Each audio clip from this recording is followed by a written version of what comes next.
The need for sustained increased awareness on women's reproductive health rights to stem the tide of high mortality rate in the country has been canvassed. This was the consensus of media practitioners and public health care advocates on the second day of the Ipas-Nigeria workshop for practicing journalists on women's sexual and reproductive health rights in Abuja.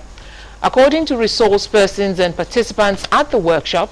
no other time could be more auspicious to address reproductive health issues than now, in view of the increasing cases of unsafe abortions being recorded on a daily basis, as a woman dies every 8 minutes from abortion-complicated cases. With annual pregnancy rate in developing countries put at 182 million, 64 million of which are unwanted, journalists and health extension workers have the responsibility to provide regular medical information on unsafe abortion practices for the good of the women folk.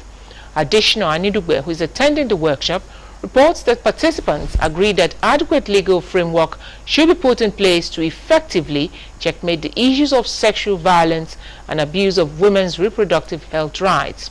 It was also